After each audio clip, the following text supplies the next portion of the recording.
यतीन्द्रप्रवणं वन्दे रम्यजामातरं मुनिं लक्ष्मीनाथसमारम्भां नाथयामुनमध्यमाम् अस्मदाचार्यपर्यन्तां वन्दे गुरुपरम्परां यो नित्यमच्युतपदाम्बुजयुग्मरुक्मं व्यामोहतस्तदितराणि तृणाय मेने अस्मद्गुरोर्भगवतोऽस्य दयैकसिन्धोः रामानुजस्य चरणौ शरणं प्रपद्ये मातापिता युवतयस्तनया विभूतिः सर्वं यदेव नियमेन मदन्वजानाम् आद्यस्य नः कुलपतेर्वकुलाभिरामं श्रीमत्तदङ्घ्रियुगलं प्रणमामि मूर्ध्ना भूतं सरश्च महदाह्वयभट्टनाथ श्रीभक्तिसारकुलशेखरयोगिवाहान् भक्ताङ्घ्रिरेणुपरकालयतीन्द्रमिश्रान् श्रीमत्पराङ्कुशमुनिं प्रणतोऽस्मि नित्यम् पितामहस्यापि पितामहाय प्राचेतसा देशफलप्रदाय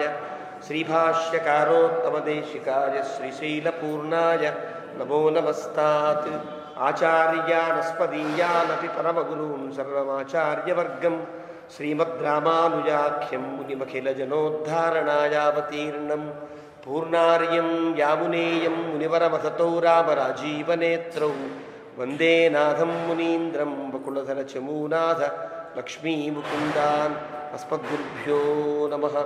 शुक्लाम्बरधरं विष्णुं शशिवर्णं चतुर्भुजं प्रसन्नवदनं ध्यायेत् सर्वविघ्नोपशान्तये यस्य द्विरदवक्त्राद्याः पारिषद्याः परश्शतं विघ्नं निघ्नन्ति सततं विश्वक्सेनं तमाश्रये ज्ञानानन्दमयं देवं निर्मलस्फटिकाकृतिम् आधारं सर्वविद्यानां हयग्रीवमुपास्महे अभङ्गुरकलादानस्थूललक्षत्वमीयुषे तुङ्गाय महसे तस्मै तुरङ्गाय मुखे नमः।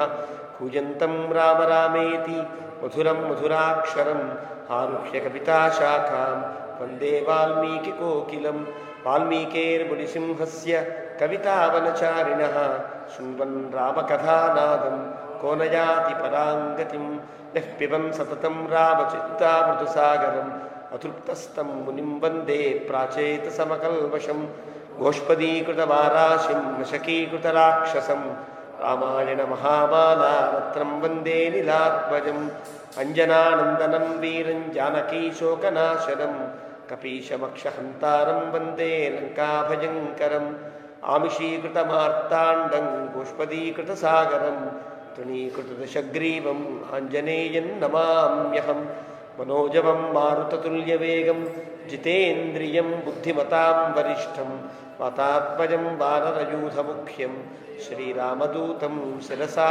नमामि।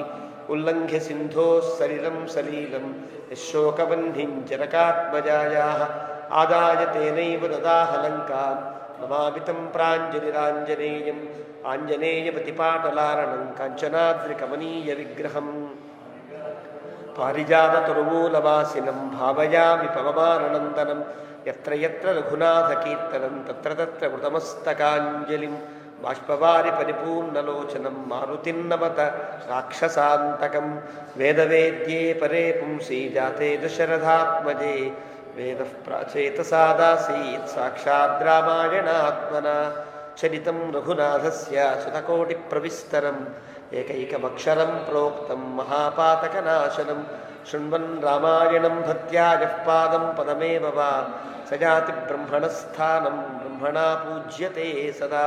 वाल्मीकिगिरिसम्भूता रामसागरगामिनी पुनाति भुवनं पुण्या रामायणमहानदी श्लोकसारसमाकीर्णं सर्गकल्लोलसङ्कुलं काण्डग्राहमहामीनं वन्दे रामायणार्णवं यः कर्णाञ्जलिसम्पुटैः अहरः सम्यक् पिबत्यादरात् वाल्मीकेर्वदनारविन्दगलितं रामायणाख्यं मधु जन्मं व्याधिजराविपत्तिमरणैः अत्यन्तसोपद्रवं संसारं सविहाय गच्छति पुमान् विष्णोः पदं शाश्वतं तदुपगतसमाससन्धियोगं सममधुलोपरतार्धवाक्यबद्धं रघुवरचरितं मुनिप्रणीतं दशशिरसश्च वधन्निशामयध्वं श्रीराघवं दशरथात्मजमप्रमेयं सीतापतिं रघुकुलान्वयरत्नदीपम् आजानुबाहुबलविन्ददलायताक्षं रामन्निशाचर विनाशकरं नमामि। वैदेही सहितं सुरद्रुमतले हैमे महामण्डपे मध्ये पुष्पकमासने मणिमये विलासने सुस्थितम् अग्रे वाचयति प्रभञ्जनसुते तत्त्वं मुनिभ्यः परं व्याख्यान्तं भरतादिभिः परिवृतं रामं भजे श्यामलं वामाङ्कस्थितजानकीं परिलसत्कोदण्डदण्डं करे चक्रञ्चोर्ध्वकरेण बाहुयुगले शङ्खं शरं दक्षिणे बिभ्राणं जलजातपत्रनयनं भद्राद्रिमूर्ध्निस्थितं केयूरादिविभूषितं रघुपतिं सौमित्रियुक्तं भजे आपदामुपहर्तारं दातारं सर्वसम्पदां लोकाभिरामं श्रीरामं भूयो भूयो नमाम्यहम् तपस्वाध्यायनिरतं तपस्वी वाग्विदाम्बरं नारदं परिपप्रच्छ वाल्मीकिर्मुनिपुङ्गवं सकृदेव धर्मात्मा सत्यसन्धश्च रामो दाशरथिर्यदि पौरुषे च प्रतिद्वन्द्वशरैर्निन्दिहि रावणिं सकृदेव प्रपन्नादतवास्मीति च याचते अभयं सर्वभूतेभ्यो ददाम्येतद्व्रतं मम ध्याये भद्राद्रिवैकुण्ठरामं सीतारमान्वितं शङ्खचक्रधनुर्बाणधरं सौमित्रिसेवितम् श्रीरामाय नमः श्रीमते रामानुजाय नमः భగవద్బంధువులారా, రామచంద్ర మహాప్రభు అవతరించినటువంటి విళంబిరామ సంవత్సరాన్ని పురస్కరించుకుని ఈ సంవత్సరం అంతా కూడా రామాయణ కథాగానంతో గడపాలనే సంకల్పంతో ప్రారంభించిన రామాయణ ప్రవచన లహరిలో బాలకాండను ముగించుకుని అయోధ్యాకాండలో ప్రవేశించాం. అయోధ్యాకాండలో కూడా రాముని యొక్క వనవాసపు వృత్తాంతం అంతా కూడా ప్రారంభమైంది. వనవాసానికి బయలుదేరిన రామచంద్రమూర్తి గంగానదిని దాటిన తరువాత ఒక చెట్టు కింద ఆగారు దాకా వచ్చాం. ఆ చిట్ట చివరి శ్లోకం తౌ తత్ర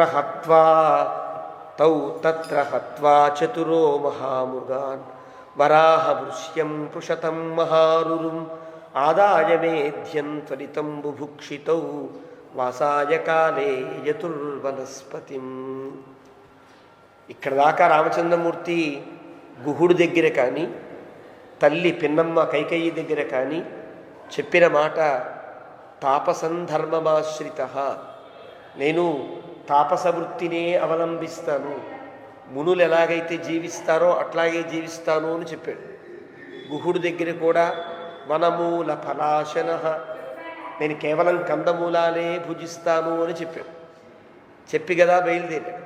కానీ ఈ సర్గ చివరిలో గంగానదిని దాటిన తరువాత సుమారు మధ్యాహ్నం దాటి అపరాహ్నమైన సమయంలో ఆకలి వేసిన వారి రామలక్ష్మణులు ఇద్దరూ కూడా 4 మృగములను చంపి ఆహారముగా తినెను అని శ్లోకంలో ఉండేట్లు అర్థం. వరాహం ఋష్యం పృషతం మహారురుం, ఈ 4 పేర్లు కూడా లేడికి సంబంధించిన పేర్లు. మృగము జాతిలో ఉండేటువంటి వాటి పేరు అంటే చుక్కలతో ఉండేటువంటి లేడి ఒకటి, దుప్పిగా ఉండే లేడి ఒకటి, చాలా బలిష్టంగా ఉండే లేడి ఒకటి, ఇలాంటి పేర్లకి ఈ పేర్లు ఏర్పడతాయి. ఇలాంటి వాటిని తౌ తత్ర చతురో 4 సంఖ్య కూడా చెప్పాడు వాల్మీకి. 4 చంపారు. బుభుక్షితౌ ఆకలి వేసింది వారికి. ఆదాయ మేధ్యం చాలా పవిత్రమైనటువంటి ఆ ఆహారాన్ని తీసుకున్నారు అని చెప్పాడు. ఇక్కడ అందరికీ గొప్ప సందేహం, అసలు ఈ శ్లోకం కొత్తగా చేరిందా, వాల్మీకి రామాయణంలో ఉన్నదా, లేకపోతే రాముడు ఇలా తింటాడా మాంసాన్ని, ఇలా రకరకాల అభిప్రాయాలు ఉన్నాయి. వ్యాఖ్యాతల సమయానికి కూడా, గోవిందరాజస్వామి వారి సమయానికి కూడా ఈ శ్లోకం, వారు కూడా ఈ శ్లోకానికి వ్యాఖ్యానం చేశారు. చేసిన వారు లోతులకు వెళ్ళదలుచుకోకుండా 4 లేళ్లను చంపి ఆహారమును స్వీకరించిరి, ఆ రాత్రి అక్కడే గడిపిరి, అంతే. పెద్దగా వ్యాఖ్యానం చేయలే. మరి దీనికి ఎలాగ అన్వయించాలి అనేది పెద్దలకి గొప్ప సమస్యగా ఏర్పడింది. సమస్య ఏం లేదయ్యా, రామచంద్రమూర్తి బయలుదేరుతూనే బ్రహ్మవత్ క్షత్రవచ్చైవ జజాప అంటూ ప్రారంభించారు. బ్రాహ్మధర్మాన్ని క్షాత్రధర్మాన్ని కూడా పాటిస్తున్నాడు రాము. ఈ 2 ధర్మాలు పాటించేవాడే బయలుదేరాడు. అలా బయలుదేరిన వాడే పడవెక్కుతూ సుత్రామాణం అంటూ మంత్రం కూడా చదువుకున్నాడు. కాబట్టి క్షత్రధర్మం పోల రాముడు. క్షాత్రం పరంగా, క్షత్రియ సంబంధ పరంగా వారు లేడి మాంసాన్ని తినడం ఎలాంటి ఆక్షేపణ లేదు.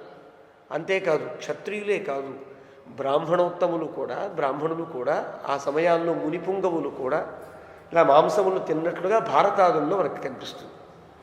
ఇదంతా ఎక్కడికి సంబంధించిన అంశములోనూ ఆయా సందర్భాలని బట్టి మనం గుర్తించవలసి ఉంటుంది. నిత్యాహారము కాదు అని చెప్తారు. ఇవన్నీ పక్కన పెడితే పెద్దలు చాలామంది ఇలాంటిది అయి ఉండదు, దీనిలో ఏదో ఒక ఆంతర్యం ఉంటుంది అని గుర్తించి ఈ 4 కూడా 4 దుంపల విశేషాలు అని తేల్చారు. కందమూలములలో ఉండే దుంపల విశేషాలు.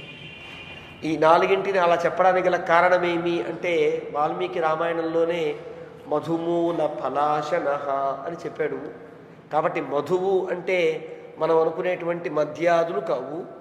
మూల ఫలములు అంటే కందములు అంటే మాంసము అనే పదానికి సంస్కృతంలో అర్థం ఏంటంటే చర్మం ఉండి చర్మం తీసి లోపల తినే భాగాన్ని మాంసం అని అంటారు. సంస్కృతంలో ఉండే నియమం. అరటిపండు కూడా అలాంటి జాతిలోకే చెందుతుంది. మన తెలుగులో ఒక మాంసలము అనే ఒక కాయ, దానికి తెలుగులో పేరు కలగండ కాయ, కండగల కాయ అంటారు. కలగండ కండగల కాయ. కండగల కాయ అంటే అర్థం దానికి మాంసలహ అని పేరు. అంటే మాంస అనే పేరు ఒక జంతువులకు సంబంధించినటువంటో జీవులకు సంబంధించినో కాకుండా కందమూలాల్లో కూడా కోష్ఠమాంసి లాంటి పదములు ఉన్నాయి. కోష్ఠమాంసి అంటే ఆయుర్వేదంలో ఉపయోగించేటువంటి ఒక దుంప విశేషం. కాబట్టి మాంస అనే పదములకు అర్థమేమి అంటే ఒక పైన ఉండే చర్మాన్ని తొలగించి లోపల కండ కలిగిన, మనలో కండ పెంచగలిగిన ఆహారము అని అర్థం. కాబట్టి దీనిని తీసుకున్నప్పుడు మేధ్యం అనే పదం అలా ఉపయోగిస్తుంది. మేధ్యం అంటే చాలా పవిత్రం అంటే రక్తము చెందనటువంటి ఏదైతే ఉంటుందో అది కదా పవిత్రం అంటారు మాంసంలో. కాబట్టి మేధ్యం పవిత్రమైన ఈ కందమూలములు అంటే అర్థం ఏమాత్రం ఇది మాంసము కాదు. కాబట్టి మహారును, ఈ పురుషతం, ఈ ఋష్యం ఇవన్నీ కూడా దుంపల విశేషములు. చుక్కల దుంపలు ఒకటి, కండగల దుంపలు ఒకటి. ఇలాంటి దుంపలని తత్ర హత్వా అనే పదములకు అర్థమే. హత్వా అంటే చంపిన అర్థం కదా. అంటే ప్రతిదానికి అదే అర్థాన్ని ఇవ్వకుండా హరణే ధాతువు, హనహింసాగత్యో అనే ధాతువులో హనహింసాగత్యో అనే ధాతువు మీద నుంచే హత్వా ఏర్పడుతుంది. అంటే అర్థం చంపుట, వెళ్ళుట, పొందుట ఇన్ని అర్థాలు. పొందుట అంటే హత్వా అంటే పొంది అని అర్థం తీసుకోవచ్చు కదా, ఇబ్బంది ఏం లేదు కదా. అంటే అక్కడ ఉండేటి ధాతువును బట్టి, ధాతువుని యొక్క సందర్భాన్ని బట్టి తీసుకురావచ్చు అని దీని మీద చాలా చర్చ చేసి ఇది దుంపలే తప్ప మాంసములు కాదు అన్న. మాంసములు అయినా కూడా ఇబ్బంది లేదు అంటూ పెద్దలు ఈ వ్యాఖ్యానంలో ఏం మనం బాధపడడం అవసరం లేదు. రామచంద్రమూర్తి క్షాత్రధర్మాన్ని పాటిస్తున్నాడు. కాగా ఇప్పటిదాకా జటలు ధరించాడు తప్ప ఒక ఋషి దగ్గర ఇంకా తాపసాశ్రమ దీక్ష స్వీకరించాల. ఇంకా ఋషులు ఎవరిని తాను కలవల. ఈ బయలుదేరిన తర్వాత తమసా నది తీరం దాటాడు. ఆ తర్వాత గంగానది తీరంకి వచ్చాడు. గంగానది తీరం దాటిన తరువాత కదా ఇది ప్రథమ రాత్రి కదా.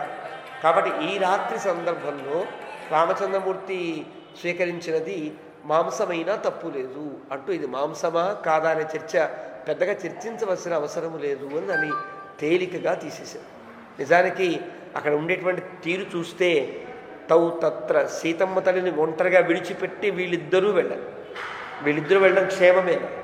అడవిలోకి వెళ్ళిన తర్వాత అంతకు మునిపే రాముడు అంటాడు, చాలా జాగ్రత్తగా చూసుకోవాలి లక్ష్మణ, నేనో నువ్వో ముందుండాలి, ప్రక్కల చూసుకోవాలి, వెనక నుంచి వచ్చే ఇబ్బందులు చూసుకోవాలి, సీతమ్మని కాపాడుకోవాలి అని చెప్తాడు.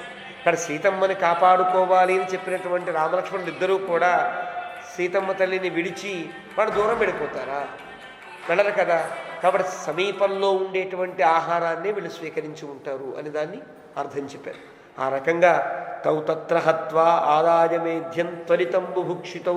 అక్కడ ఆదాయ అంటే స్వీకరించి అంటే తీసుకుని అని ఉంది తప్ప తిని అనే అభిప్రాయం అక్కడ లేదు.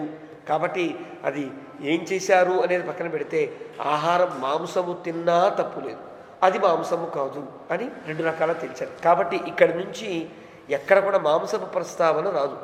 2 చోట్ల వస్తుంది. మధ్యలో వచ్చిన చోట కూడా వాస్తుకర్మ నిమిత్తంగా మాంసాహారాన్ని స్వీకరించమని అక్కడ బలి వేయమని రాముడు చెప్తాడు తప్ప స్వీకరించినట్టుగా కనిపించదు.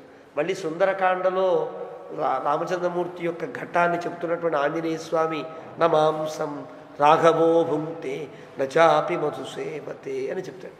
అక్కడ వ్యాఖ్యానం చేస్తూ పెద్దలు అంటారు, అమ్మా నువ్వు ఉన్నప్పుడు గంగానది తీరంలో ఆ మధువు స్వీకరించాడు. అంటే మధు అంటే ఈనాటి మనకి మత్తులు కలిగించే మధువులు కావు. ఆ తేనె పట్టులు లాంటివి మధుకములని బిప్ప పువ్వులు ఉంటాయి. వాటిని గట్టిగా పిండి రసాన్ని కూడా తాగుతారు.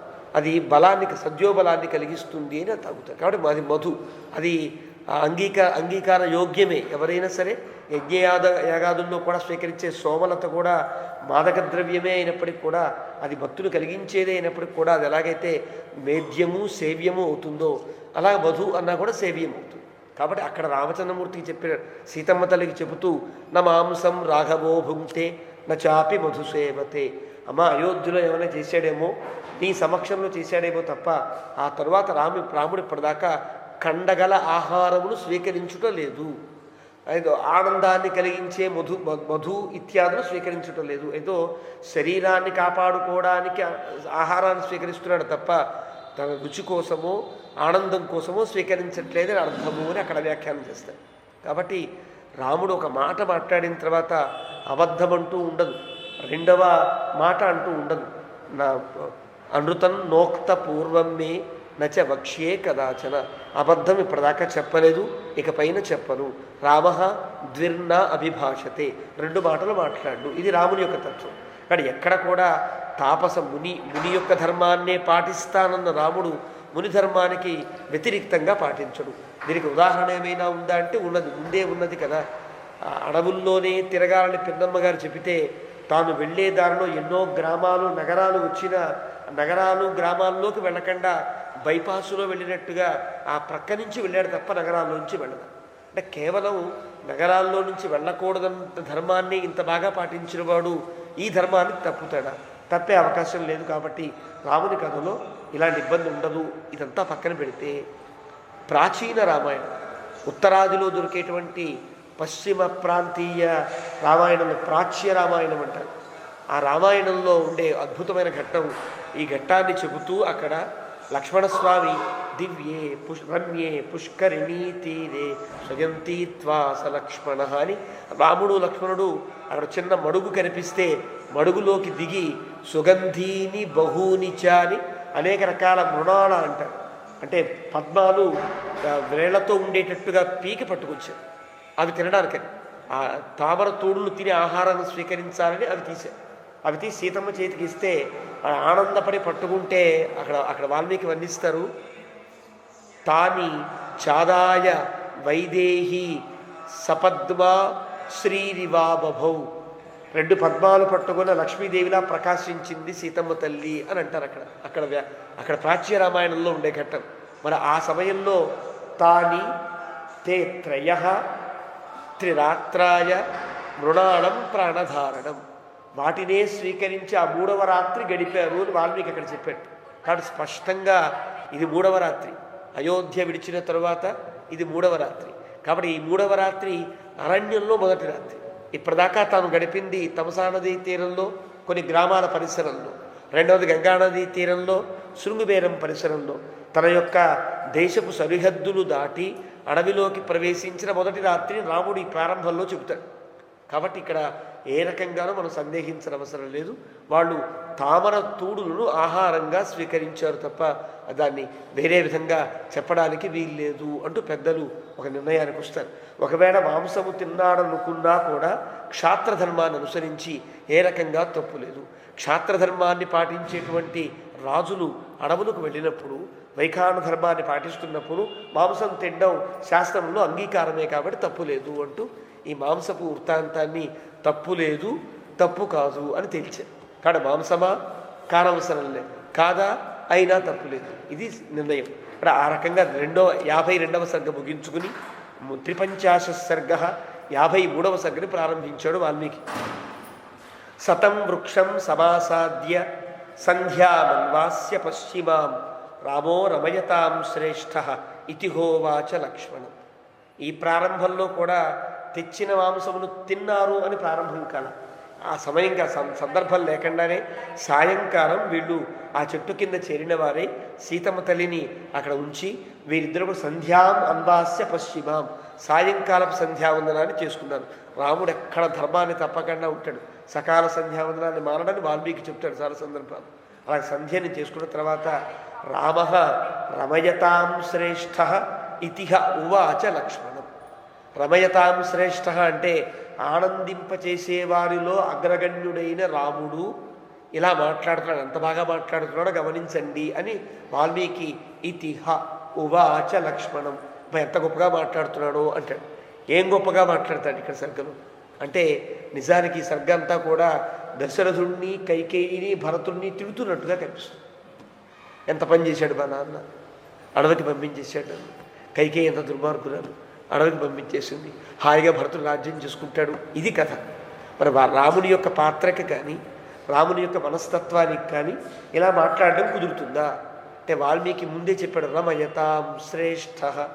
చాలా అందంగా మాట్లాడే వాళ్ళల్లో ఆనందింపచేసేవాళ్ళలో శ్రేష్ఠుడు రాముడు. ఎందుకన్నాడంటే లక్ష్మణస్వామిని మళ్ళీ తిప్పి అయోధ్యకి పంపించే ప్రయత్నం చేస్తున్నాడు ఈ సర్గం.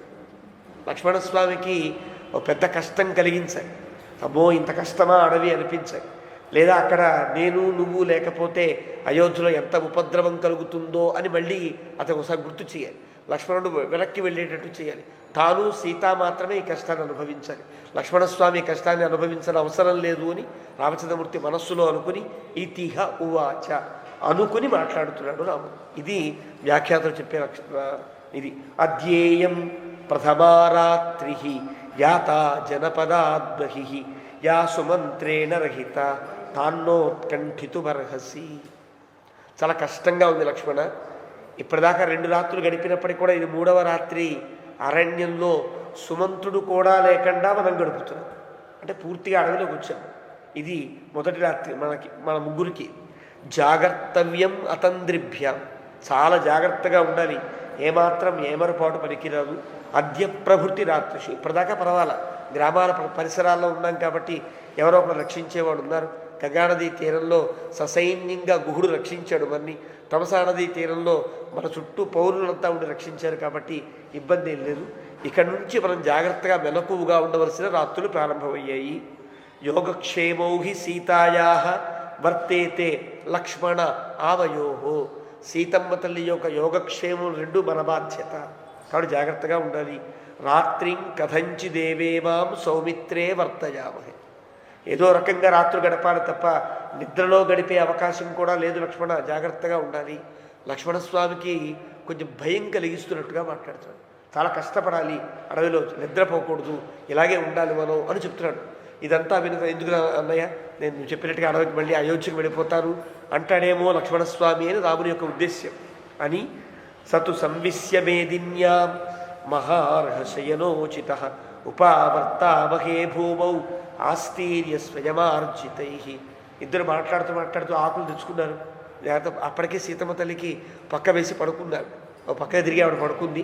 వీళ్ళిద్దరు ఈ ప్రక్కన ఆకులు వేసుకుని పడుకోవడానికి సిద్ధమవుతూ రాముడు కూర్చుని మాట్లాడుతున్నాడు. లక్ష్మణస్వామి పడుకోమన్నాడు. పడుకుని ఇమాహ సౌమిత్రయే రామో వ్యాజహార కథా శుభాహ. లక్ష్మణస్వామికి శుభవంతములైన కథలను రాముడు చెప్తున్నాడు.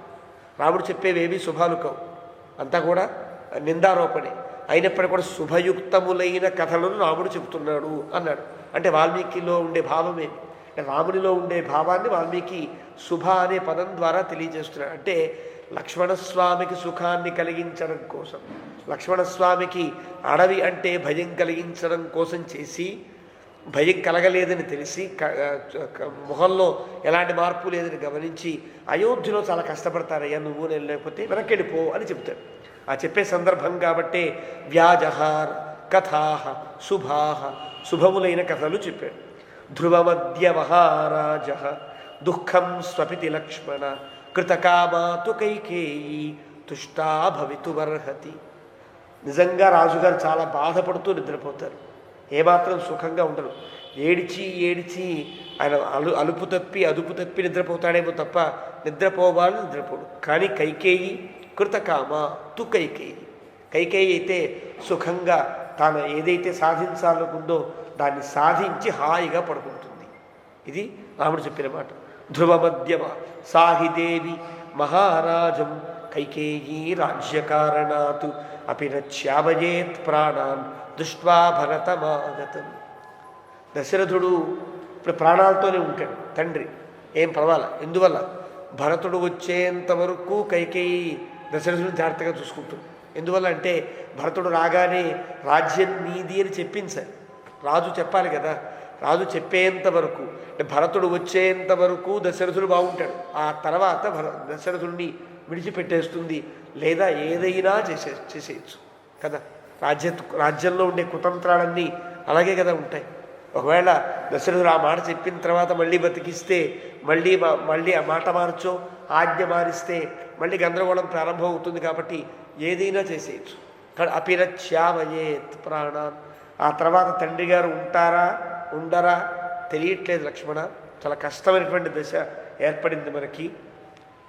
అనాథశ్చ వృద్ధశ్చ మయాచైవ వినాకృత కింకరిష్యతి కామాత్మ కైకేయీ వశమాగత.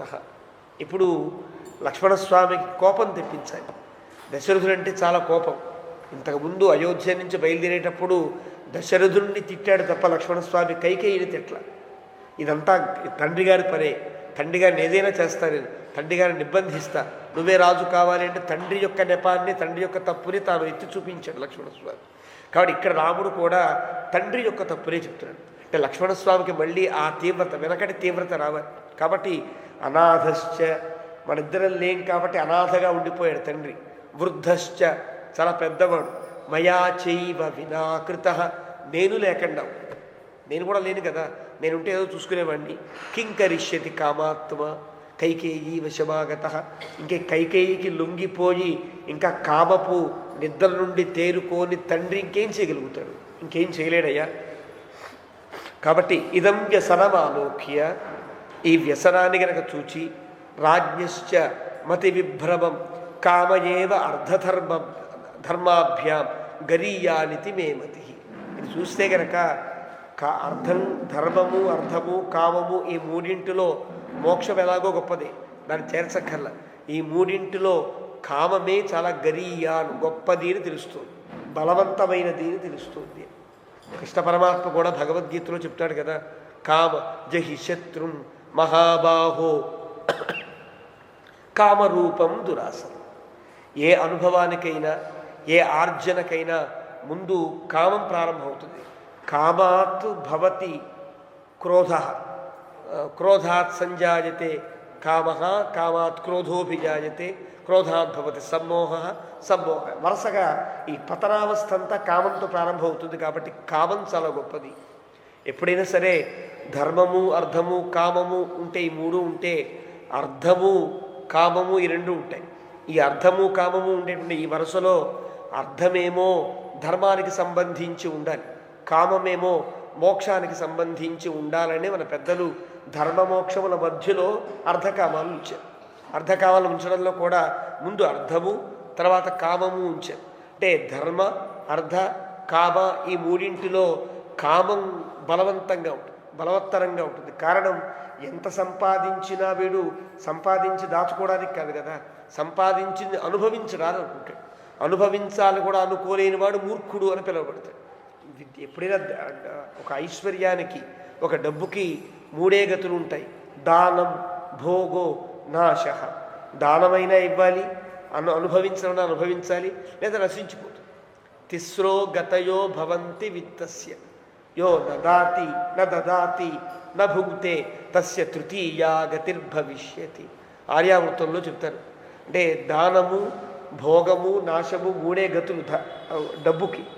అందులో దానమిస్తే అది ధర్మాన్ని పాటించినట్టు, అనుభవిస్తే కామాన్ని పొందినట్టు అవుతుంది. అది కనుక ఈ రెండూ చేయలేదనుకో తస్య తృతీయా గతిర్భవిష్యతి, అది నశించిపోతుంది. దాచామనుకోండి ఎవరి పాలో అవుతుంది తప్ప మన దానానికి ఉపయోగించదు, మన భోగానికి ఉపయోగించదు కదా. కాబట్టి ఏది సంపాదించినా దానికి ఒక పర్యవసితమైనది కామమే. కాబట్టి కామం చాలా గొప్పది. ఆ కామం కోసమే కదా ఇంత జరిగింది అంటూ రామచంద్రమూర్తి ధర్మము కంటే కామం చాలా గొప్పది అని ఇక్కడ కామం యొక్క గొప్పతనాన్ని చెప్పి, కోహి అవిద్వానపి పుమాన్ ప్రమదాయా కృతే త్యజేత్ ఛందానువర్తినం పుత్రం తాతో మామివ లక్ష్మణ. ఎవరైనా భార్య మాట విని తన యొక్క మాట వినేటువంటి, తన యొక్క చెప్పు చేతల్లో ఉండేటువంటి మంచి కుమారుణ్ణి వదులుకుంటారు. నాలాంటి కుమారుణ్ణి అడవికి పంపిస్తారు. ఇదంతా కామం యొక్క తీవ్రత వల్ల ఏర్పడిందయ్యా. ఇక్కడ సుఖీభత ఛందానువర్తినం పుత్రం, ఇలా ఛందానువర్తినటువంటి నాలాంటి కుమారుని పంపించరు కదా.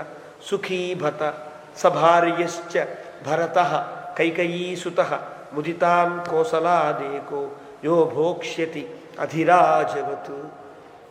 భరతుడు చాలా అదృష్టవంతుడు. హాయిగా కోసల దేశాన్ని ఒకే ఒక్క నాయకుడై పరిపాలిస్తాడు. నేను లేను, తండ్రి ఉండడు. తండ్రి నేను లేకపోతే తానే ప్రముఖుడవుతాడు. ఈ రాజ్యాన్ని హాయిగా పరిపాలిస్తాడు. పరిపాలించిన వాడు ఆ రాజ్యపు తీరులో ఉండిపోతాడు తప్ప తల్లులను ప్రేమగా చూసే అవకాశం తనకుండదు. రాజ్యతంత్రమే అట్లా సాగుతుంది. కాబట్టి తల్లులను ప్రేమగా చూసే అవకాశం ఉండదు కదా. ఇక్కడ నహి సర్వస్య రాజ్యస్య ముఖమేకం భవిష్యతి, అతడే ప్రముఖుడై ఏలుకుంటాడు రాజ్యాన్ని. తాతేచ వయసాతీతే మయిచ అరణ్యమాశ్రితే, తండ్రి గారికి ఏమో వయస్సు గడిచిపోయింది, ఉంటారో లేదో తెలీదు, నేనా అడవికి వచ్చేసా. కాబట్టి భరతుడిదే రాజ్యమంతా. అర్ధధర్మౌ పరిత్యజ్య యః కామమనువర్తతే ఏవమాపద్యతే క్షిప్రం రాజా దశరథో యథ. ఎవరైతే అర్థాన్ని ధర్మాన్ని విడిచిపెట్టి, అర్థం సంపాదించడం తప్పు కాదు, ధర్మాన్ని సంపాదించడం కూడా తప్పు కాదు, అది ధర్మం చేయవలసినటువంటిది పని.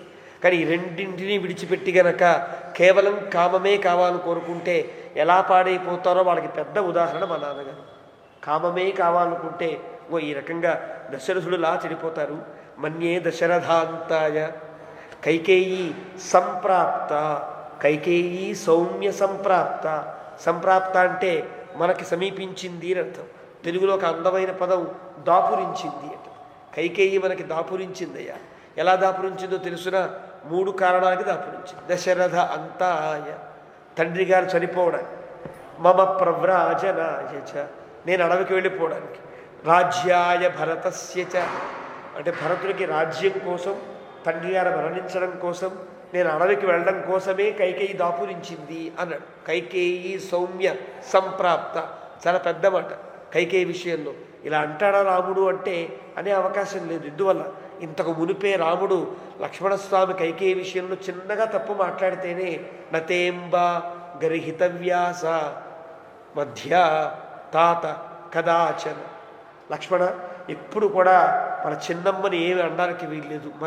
మధ్యమ మాత అంటే కైకేయి, మధ్యలో ఉండే తల్లి, ఆవిడేం అనడానికి వీల్లేదు, ఆవిడేమనద్దు నువ్వు అని లక్ష్మణస్వామికి చెప్పినటువంటి వాడు రాముడు ఇలా అంటాడు.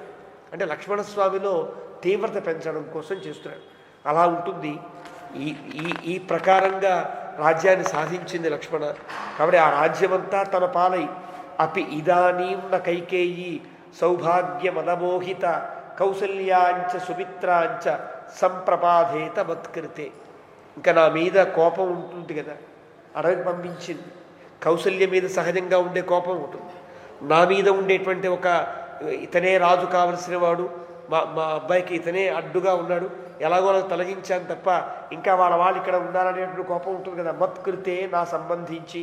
కాబట్టి కైకేయి ఈ సౌభాగ్యాన్ని పొందినది, అంటే ఈ రాజ్యాన్ని పొందినటువంటి ఆ మదము చేత కౌసల్యని కానీ సుమిత్రాంచ, సుమిత్రాదేవిని కానీ, నా తల్లిని కానీ నీ తల్లిని కానీ, లక్ష్మణ మీ అమ్మని మా అమ్మగారిని కూడా సంప్రపాధేత, చాలా బాధలు పెడుతుందయ్యా. కాబట్టి మా స్వ మత్కారణాద్దేవి సుమిత్రా దుఃఖమావిసేతు. తండ్రి ఎలాంటి వాడో పక్కన పెట్టే, కైకేయి ఏం చేసిందో పక్కన పెట్టే. కౌసల్య బాధపడుతుంది, పడితే పడని, కానీ నా కారణంగా సుమిత్రాదేవి బాధపడడానికి వీల్లేదు. సుమిత్ర ఎందుకు బాధపడుతుంది? తన కొడుకు కూడా అడవికి వచ్చాడు కదా, నువ్వు అడవికి వచ్చావు కాబట్టి ఆవిడకి రెండింతల బాధ ఉంటుంది.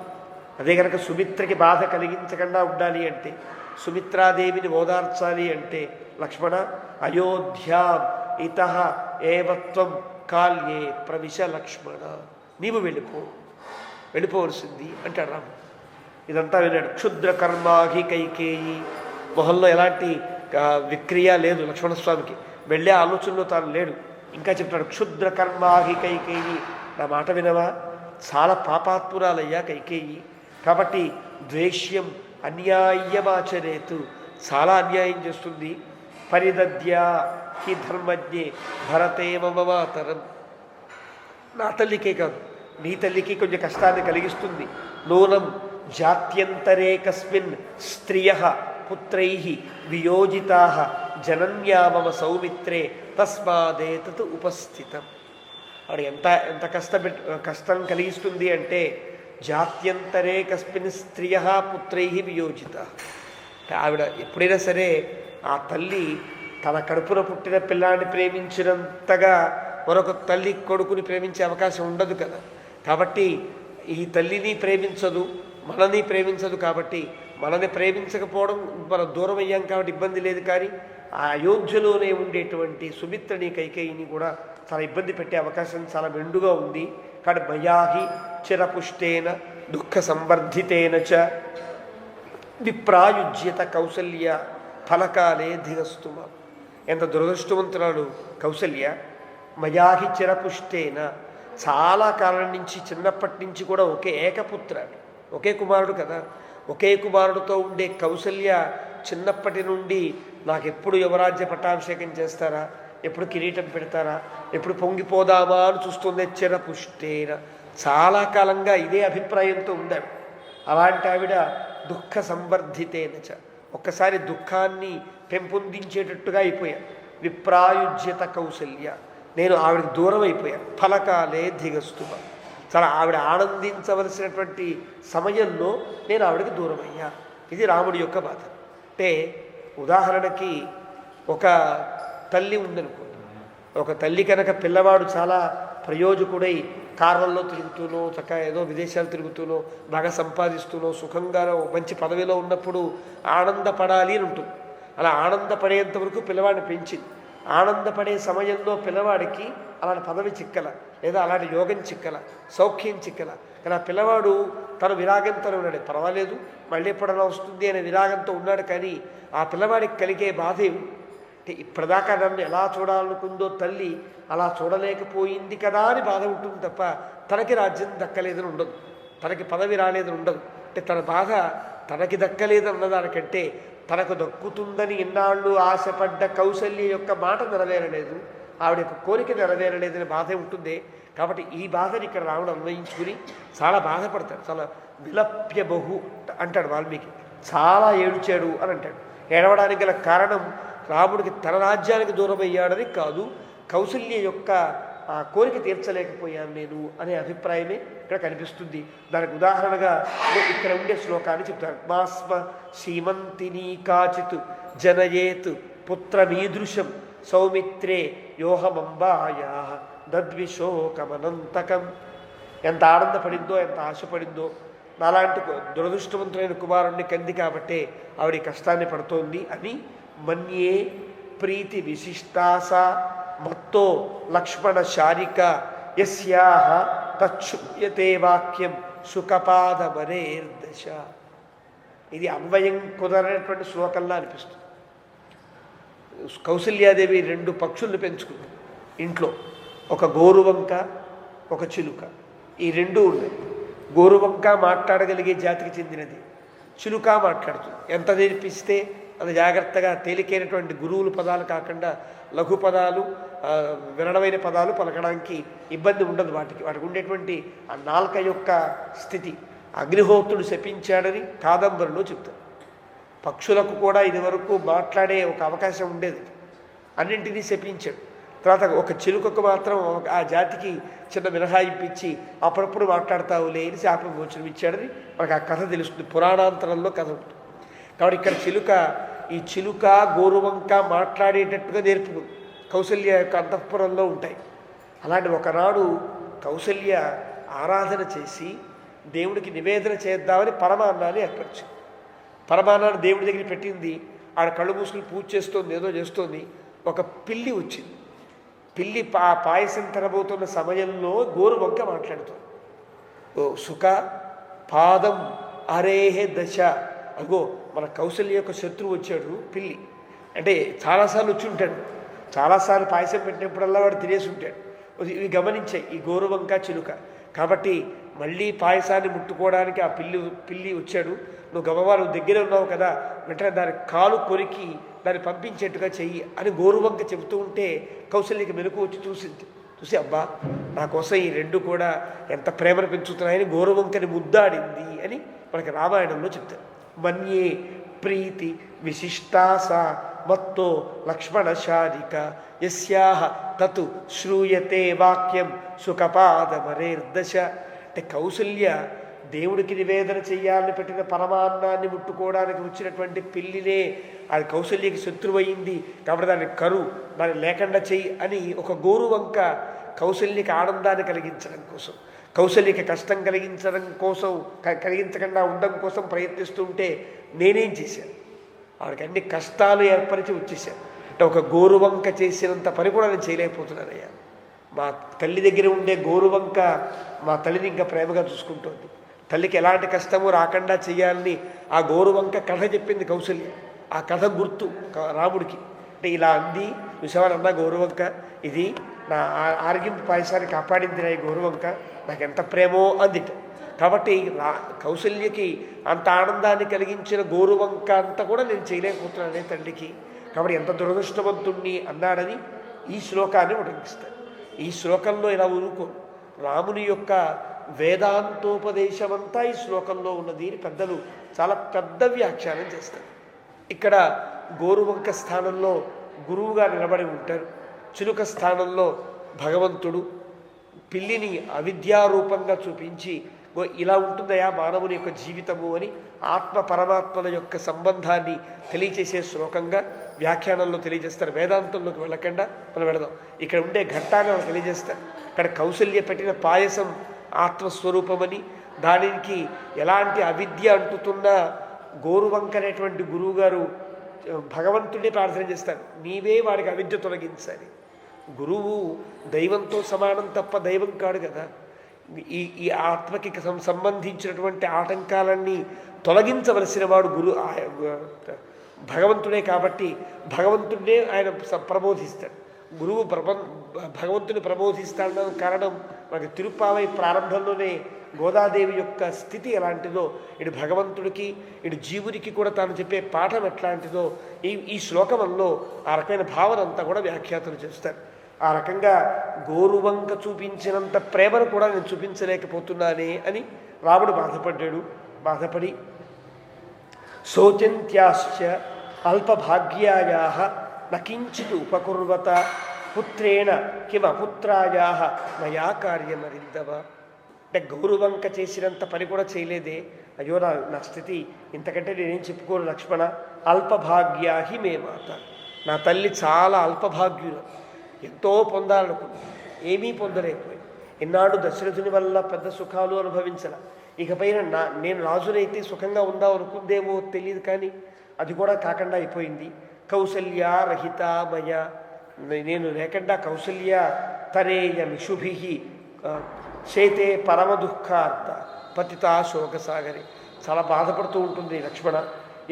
ఏకహి అహం అయోధ్యాంచ పృథివీంచాపి లక్ష్మణ తరేయ మిషుభి క్రుద్ధో నను వీర్యమకారణ. నేను చేతగాని వాడిని కాదు లక్ష్మణ, నేను గనక కోపగించితే, నేను గనక ఒకసారి మొండి పట్టుదల పడితే ఇది పెద్ద నా కష్టం కాదు, ఈ కష్టాలన్నీ తొలగించుకోవడం కష్టం కాదు, కానీ అకారణంగా వీర్యాన్ని ప్రకటించకూడదు. రెండోది అధర్మ భయభీతశ్చ, నేను ఒక్కడిని కూడా అయోధ్యకి కలిగిన ఆటంకాన్ని కష్టాన్ని తొలగించగలను, ఈ లోకం మొత్తానికి కలిగిన కష్టాన్ని కూడా తొలగించగలను.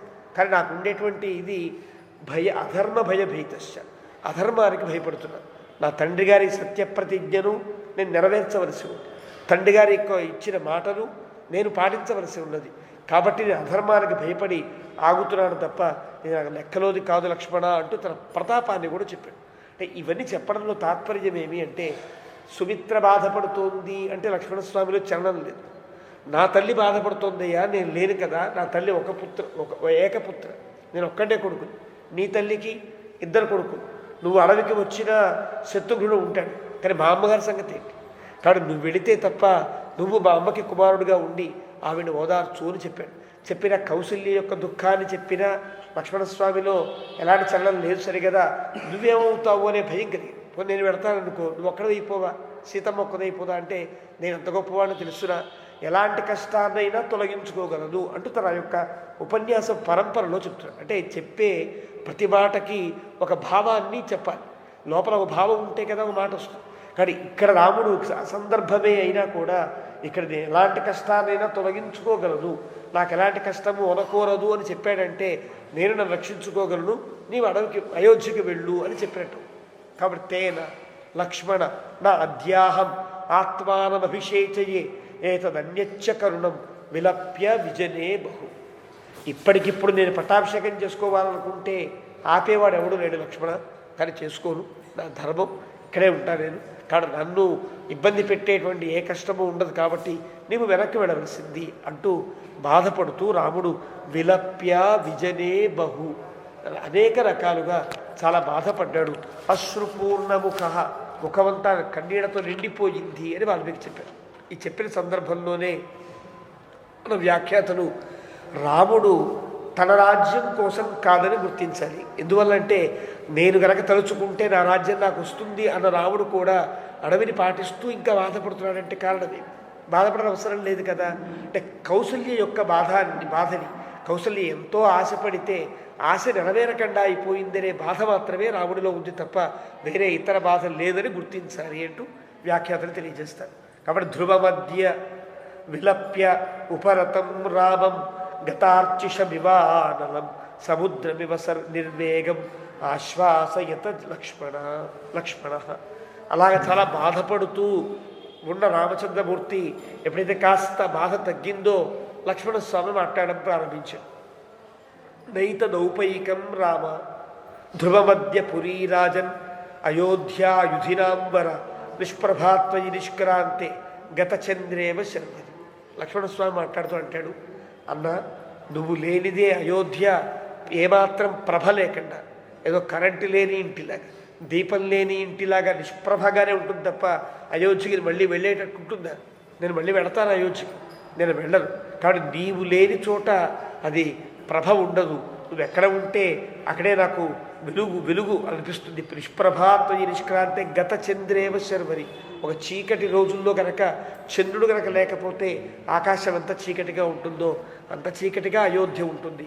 అంతేనా? నైతదౌపైకం రామ యదిదం పరితప్యసే విషాదయసి సీతాంచ మాంచైవ పురుషర్షభ. నువ్వు బాధపడుతూ ఉంటే నాకు సీతకు కూడా చాలా బాధ కలుగుతుందయ్యా. మా ఇద్దరిని ఓదార్చవలసిన పెద్దవాడివి, నువ్వు ఎలా బాధపడుతున్నావు? నువ్వు బాధపడడానికి వీల్లేదు. నచ సీతాత్వయాహీన, నన్ను వెళ్ళమని కదా ఇదంతా చెప్పావు, నాకు అర్థమై, కానీ నేను వెళ్ళను. ఇది లక్ష్మణస్వామి మాట. ఈ మాటలో నచ సీతాత్వయాహీన, ఎలాగైతే సీత నిన్ను విడిచి నేను ఉండలేను, ఒక నీళ్ళల్లో వేసిన ఉండే చేపని ఒడ్డు మీద పడేస్తే కనుక ఎంత అది గిలగిలా కొట్టుకుని ప్రాణాలు విడుస్తుందో అలా విడిచేస్తానని సీతమ్మ చెప్పింది కదా, అందుకని కదా సీతమ్మను వెంట తీసుకొచ్చావు. అదే విధంగా నచ సీతాత్వయాహీన, నీవు కనుక లేకపోతే సీత ఎలాగైతే బతకలేదో నచ అహమపి రాఘవ, నేను అంతే. మీ ఇద్దరు అలాంటి వాళ్ళం. ముహూర్తమపి జీవామహ, కొద్ది కాలం కూడా బతక. జలాత్ మత్స్యౌ ఇవ ఉద్ధృతౌ, నీటి నుండి పైకి విడదీసినటువంటి చేపల వలె మేమిద్దరు ప్రాణాలు విడుస్తాను తప్ప సీతమ్మ ఎలాగో నువ్వు సీతమ్మని విడవకుండా నువ్వే వెళ్ళు అంటున్నావు. మా ఇద్దరిని విడవన్నావా? సీతమ్మను ఉంచుకుని నన్ను పంపిస్తానంటున్నావే. సీతమ్మ ఎలాగో నేను అలాగే. కానీ నేను అడవికి వెళ్ళను, సీతమ్మ నువ్వు పంపించవు కదా.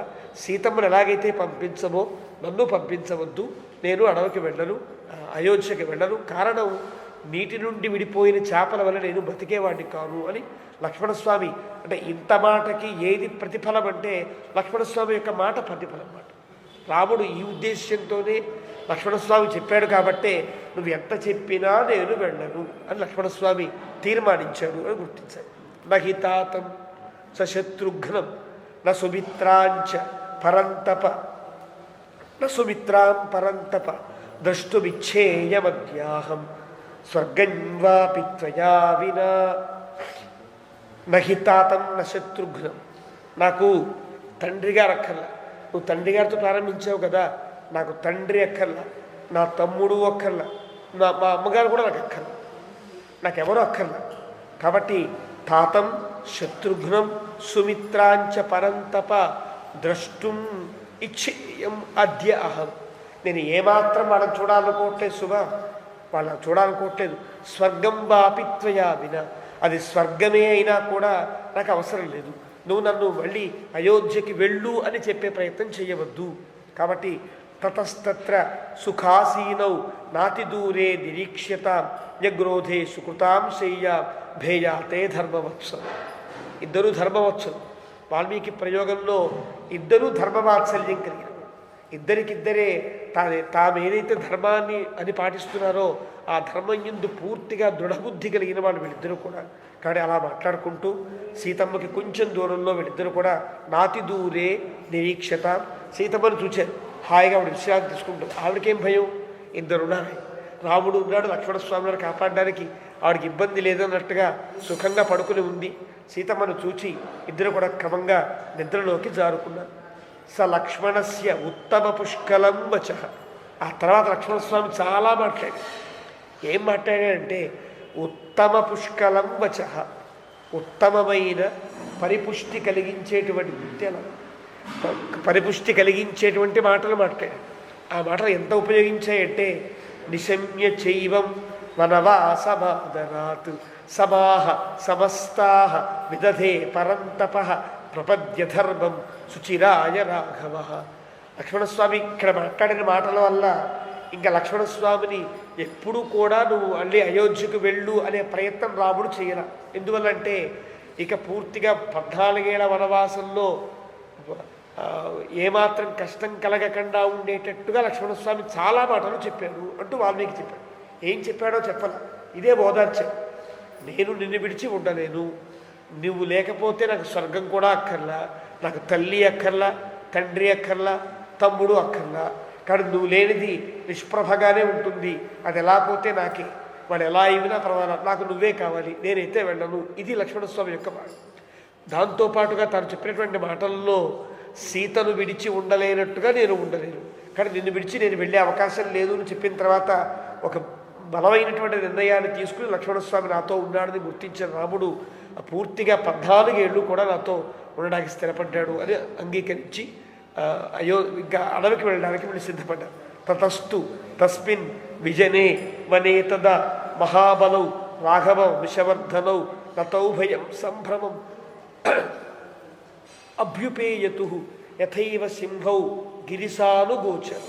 వీరిద్దరూ కూడా గుహల్లో ఉండే సింహాల వలె చాలా చక్కగా అరణ్యవాసాన్ని కొనసాగించడానికి ధైర్యాన్ని పొంది ఉన్నారు అంటూ 53వ సర్గని వాల్మీకి ముగించారు. తత అథ 54 సర్గ, 54వ సర్గ ప్రారంభం.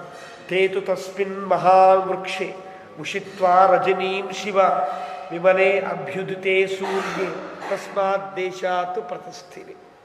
ఆ రాత్రి జాగ్రత్తగా గడిచింది. ఆ చెట్టు కిందే పడుకున్నారు. పొద్దున్న లేచి అక్కడి నుంచి బయలుదేరారు. ఎత్ర భాగీరథీం గంగా యమునాభిప్రవర్తతే జగ్గుస్తం దేశముద్దిశ్య విగ్రాహ్య సుమహద్వనం. అక్కడి నుంచి కాస్త ముందుకు వెళ్ళారు. ఇది వత్సదేశము అంట, అంటే వత్సదేశం యొక్క పీఠభూముల్లోకి చేరారు. ప్రయాగ అంటేనే ఈనాటి ప్రయాగరాజు అంటున్నాం కదా, మహాబాధుని. ఆ ప్రాంతంలో ఉన్నారు రామచంద్రమూర్తి. ప్రయాగ ఉండే ప్రాంతాన్ని ఆనాడు వత్సదేశము అనేవారు. ఈ ప్రయాగకి, ఈ వత్సదేశానికి పరమటి దిక్కున దాని మత్స్య దేశము అనేవారు. దానికి తూర్పు వైపున పాంచాల దేశము అని ఉండేది.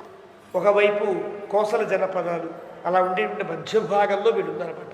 అలాంటి ఆ ప్రయాగ దగ్గరికి వచ్చిన తరువాత తే భూమి భాగాన్ వివిధాన్ దేశాంశ్చాపి మనోరమాన్ అదృష్టపూర్వాన్ పశ్యంతః తత్ర తత్ర యశస్విన. అక్కడ ఉండే నగరాలు అవన్నీ దూరంగా చూస్తూ, ఓ ఇది ఈ నగరం, ఇది ఈ పట్టణం, ఇది ఈ నగరం అంటూ చూస్తూ ఆనందిస్తూ రాముడు నడిచి ఇంకా ముందుకు వెళుతున్నాడు.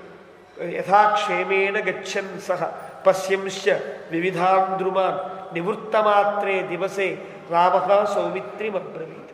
అలా జాగ్రత్తగా ఇంకా ప్రయాగ త్రివేణి సంగమం ప్రాంతం దాకా వచ్చిన తర్వాత రామచంద్రమూర్తి లక్ష్మణస్వామితో అంటున్నాడు, ప్రయాగమభిత పశ్య సౌమిత్రే ధూమమున్నతం అగ్నే భగవత కేతుం మన్యే సన్నిహితో ముని. ప్రయాగ దగ్గరలో దూరంగా పొగ కనిపిస్తోంది కదా, పొగ వస్తోంది అంటే అక్కడ యజ్ఞం జరుగుతోందని లెక్క. యజ్ఞం జరుగుతోంది అంటే అక్కడ మహర్షి ఎవరో ఉన్నారు కాబట్టి లక్ష్మణ మన మహర్షిని సేవించాలి. కాబట్టి నూనం ప్రాప్తాస్మ సంభేదం, ఇక్కడ దాకా ఉండేటువంటి ఈ గంగా యమునుల యొక్క సంగమం ఏదైతే ఉన్నదో ఆ సంగమ ప్రాంతం దాకా వచ్చాం కాబట్టి ఆ సంగమం యొక్క శబ్దం మనం వింటున్నాం కదా. తదాహి శ్రూయతే శబ్ద వారినో వారిఘట్టిత, ఒక నీరు తగులుకున్నప్పుడు కలిగే శబ్దాన్ని మనం వింటున్నామే, అదే ప్రయాగ, అదే త్రివేణి సంగమం అంటూ త్రివేణి సంగమాన్ని చూచి దారూని పరిభిన్నాని మనజై ఉపజీవిభి భరద్వాజాశ్రమే చైతే దృశ్యంతే వివిధాద్రుమా. ఆ ప్రయాగ సమీపంలోనే భరద్వాజాశ్రమం ఉండేది. ఈనాటికి కూడా కుంభమేళాలు లాంటివి ఏర్పరిచినప్పుడు ప్రధానమైనటువంటి భూభాగాన్ని భరద్వాజాశ్రమం అనే పేర్లతోనే పెడతారు. కారణం అక్కడ భరద్వాజ మహర్షి యొక్క ఆశ్రమం ఉండేది, చాలా పెద్ద ఆశ్రమం ఉండేది. భరద్వాజ మహర్షి అంటేనే చాలా గొప్ప మహర్షిగా కీర్తిస్తారు. ఆర్ష విజ్ఞాన సర్వస్వం అనేటువంటి గ్రంథంలో భరద్వాజుడు అనే పేరు ఎందుకు వచ్చింది అంటేట, భరే దేవాన్ భరే యజ్ఞాన్ భరే విప్రాన్ గురూనపి భరే భార్యాంశ్చ పుత్రాంశ్చ భరద్వాజోస్తు సోముని. భరద్వాజు ఎంత గొప్పవాడంటే ఆనాటి రోజుల్లో పెద్ద ఒక విద్యాపీఠం పెట్టినట్లుగా, పెద్ద యూనివర్సిటీ పెట్టినట్లుగా అక్కడే దేవతలను ఆరాధించే వ్యవస్థను ఏర్పరిచాడు, అక్కడే యజ్ఞములు జరిగే వ్యవస్థను ఏర్పరిచాడు, అక్కడ గురువులంతా కూడా పీఠాధిపతులు లాంటి వాళ్ళందరికీ వ్యవస్థను ఏర్పరిచాడు, అక్కడే ఋషులందరి తపస్సు చేసుకోవడానికి వ్యవస్థను ఏర్పరిచాడు, అక్కడే అలా ఉండే గురువుల యొక్క భార్యలు ఉంటారు కదా, ఆ భార్యలు పిల్లలు వాళ్ళు ఉండడానికి వీలైనటువంటి వసతులన్నీ ఏర్పరిచాడు ఆనాటి రోజుల్లో భరద్వాజ మహర్షి. కానీ అంత గొప్ప భరద్వాజ ఆశ్రమం ఉంటారు. భరద్వాజుని యొక్క విందైనా భరద్వాజుని యొక్క ఆతిథ్యమైనా అంత గొప్పగా ఉంటుంది అని అంటారు. ఇక్కడ అలాంటి భరద్వాజ మహర్షి యొక్క ఆశ్రమ ప్రాంతం అది. మనం చూసే ఈ చెట్లన్నీ కూడా భరద్వాజ మహర్షి ఆశ్రమంలోనే ఉంటాయని నేను ఎప్పుడో విన్నాను లక్ష్మణ. అలాంటి చెట్ల సమీపంలోకి మనం వస్తున్నాం. భరద్వాజుని యొక్క ఆశ్రమం దీనికి సమీపంలో ఉన్నది అని. ధన్వినౌ తౌ సుఖం గత్వా లంబమానే దివాకరే గంగా యమునయో సంధౌ ప్రాపతు నిలయం మునే. జాగ్రత్తగా వాళ్ళు ఆ గంగా యమున సంగమాన్ని దాటుకుంటూ ధనస్సును ధరించిన వారై సూర్యాస్తమయం అవుతుంది అంటే ఉదయం లేచారు, సంధ్యావందనాలు పూర్తి చేసుకున్నారు, ఏదో కాస్త ప్రసాదం తీసుకున్నారు, బయలుదేరారు. సాయంకాలం అయింది. అంటే త్రివేణి సంగమం దాటి భరద్వాజుని యొక్క ఆశ్రమానికి సమీపించేంత వరకు కూడా సాయంకాలం లంబమానే దివాకరే, సూర్యుడు మళ్ళీ పశ్చిమ దిక్కులో పడిపోతున్న సమయం కల్లా ఆ రాత్రి కల్లా భరద్వాజాశ్రమానికి చేరు. రామస్తు ఆశ్రమమాసాద్య త్రాసయం మృగపక్షిణ గత్వా ముహూర్తమధ్వానం భరద్వాజముపాగమతు. రాముడు త్రాసయన్ మృగపక్షిణ, రాముడు వస్తుంటే అటువంటి పక్షులు పశువులన్నీ కూడా అదృష్టపూర్వం అంటారు. అంటే ఇంతకుముందు చూడని రూపాన్ని చూస్తున్నాయి. ఇక్కడ అలా పక్క భయంగా పక్కకి వెళ్ళి జరిగి ఉన్నాయి అవన్నీ కూడా. అలాంటి వాటిని చూసుకుంటూ రాముడు భరద్వాజాశ్రమంలోకి ప్రవేశించాడు. తతస్థు ఆశ్రమమాసాద్య, అలాగే ఆశ్రమంలోకి ప్రవేశించినటువంటి వాడై మునేహే దర్శనకాంక్షితౌ, మునిని చూడాలి అనిపించి సీతయా అతుగతౌ వీరౌ దూరాదేవ అవతస్థుతు. సీతతో పాటుగా సీత అనుసరించి వస్తుంటే ముందు రాముడు, తర్వాత లక్ష్మణుడు, తర్వాత సీతగా ఉండేటువంటి తీరులో భరద్వాజ మహర్షిని సేవించడం కోసం దూరంగా నిలబడి ఉన్నాడు. భరద్వాజ మహర్షి దూరంగా ఉన్నాడు, ఎవరితోనో మాట్లాడుతున్నాడు. ఇలా వెళ్ళడం సమంజసం కాదని దూరంగా ఆగారు. దూరంగా ఉంటే సప్రవిశ్య మహాత్మానం ఋషిం శిష్యగణైర్వృతం సంశ్రితం వ్రతమేకాగ్రం తపసా లబ్ధ చక్షుషం. తపస్సు చేస్తే తప్ప ఈ కళ్ళకు కనిపించిన గొప్ప మహర్షి భరద్వాజ మహర్షి. అలాంటి మహర్షి మనం చూస్తున్నాం అంటూ ఆనందంతో రాముడు సప్రవిశ్య మహాత్మానం శిష్యగణై వృతం, శిష్యులంతా చుట్టూ ఉండే ఆ భరద్వాజ మహర్షిని రామచంద్రమూర్తి సేవించాడు. వారు సైగ చేస్తే దగ్గరికి వచ్చారు. హుతాగ్నిహోత్రం దృష్ట్వైవ అగ్నిహోత్రాన్ని చూచిన వాళ్ళై మహాభాగం కృత అంజలి.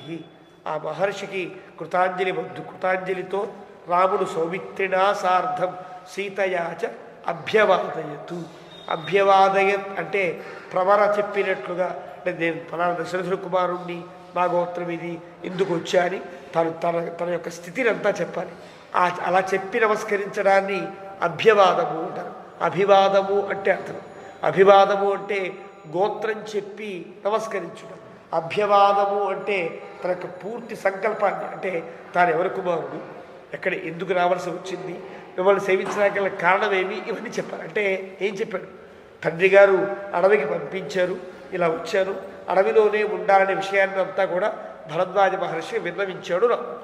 న్యవేదయత చ ఆత్మానం తస్మై లక్ష్మణ పూర్వజ పుత్రౌ దశరథస్యామాం భగవన్ రామలక్ష్మణు.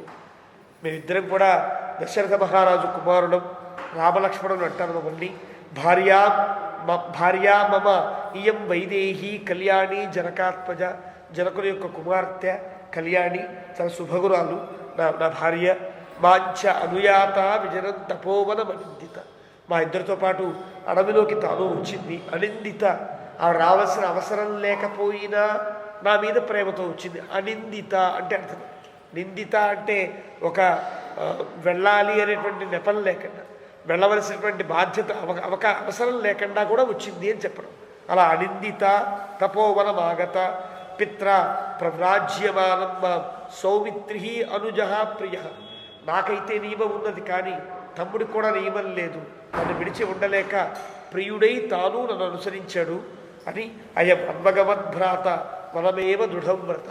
ఎంత చెప్పినా వినకుండా నాతో అడవికి రావడమే ప్రధాన లక్ష్యంగా దృఢవ్రతుడై లక్ష్మణుడు వచ్చాడు.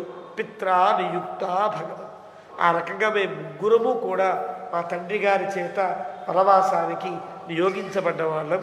కాబట్టి ప్రవేక్ష్యామ తపోవనం, మేము ఇక్కడి నుంచి తపోవనాలకు వెళ్ళాలి. ధర్మమేవ ఆచరిష్యామ, ధర్మాన్ని ఆచరిస్తాము. ధర్మాన్ని ఆచరిస్తూ తత్ర మూలఫలాశనా, ఇక్కడ నుండి కందమూలములే తింటూ ఉంటాము.